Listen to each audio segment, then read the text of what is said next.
ஹல்லேலூயா. இன்று அதிகாலையில் நாம் பரிசுத்தரின் வார்த்தையை நாம் தியானிக்க இருக்கிறோம்.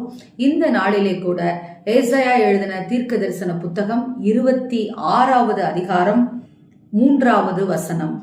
உம்மை உறுதியாய் பற்றி கொண்ட மனதை உடையவன் உம்மையே நம்பி இருக்கிறபடியால் நீர் அவனை பூரண சமாதானத்துடன் காத்து கொள்வீர்.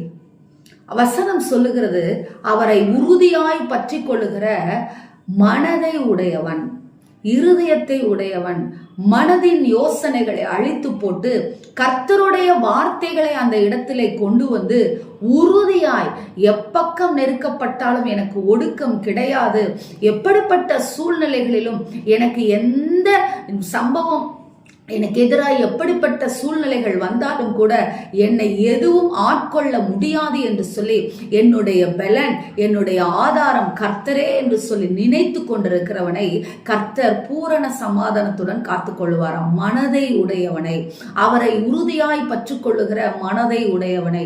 இன்றைக்கு வாயிலே அநேகர் சொல்லுவார்கள், நான் ஆண்டவரை உறுதியாய் பற்றி கொண்டிருக்கிறேன் என்று சொல்லி. பேதுரு அப்படித்தான் சொன்னான், நான் சாவிலும் உம்மை பின்பற்றி வருவேன் ஆண்டவரே என்று சொன்னார். முடிவு என்ன நடந்தது? ஒரு சாதாரண பெண்ணிடம் பயந்து போய் அவன் இயேசுவை மறுதலிக்கிறதை பார்க்கிறோம். இன்றைக்கு தேவ ஜனமே, உங்களுடைய மனதை திடமனதாய் மாற்றுங்கள். கர்த்தருடைய வார்த்தையிலே திடமாய் நில்லுங்கள். அவரையே நம்புங்கள். அவருடைய வார்த்தையை உங்கள் வாழ்க்கையாக மாற்றிக்கொள்ளுங்கள். அப்பொழுதுதான் நம்முடைய வாழ்க்கையிலே பூரண சமாதானத்தை கர்த்தர் நமக்கு கட்டளையிடுவார்.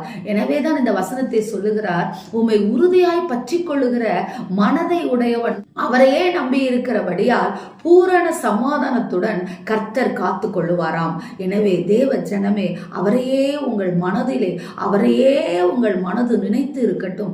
அவரையே சார்ந்து கொள்ளுங்கள். அவரையே நம்பி இருங்கள்.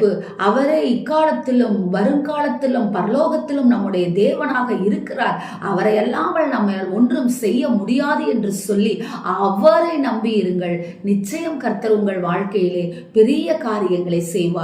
ஆமேன். ஸ்தோத்திரம். எங்களை நேசிக்கிற எங்கள் நல்ல தகப்பனே, உம்மை உறுதியாய் பற்றி கொள்ளுகிற இருதயத்தை, மனதை எங்களுக்கு கொடும்.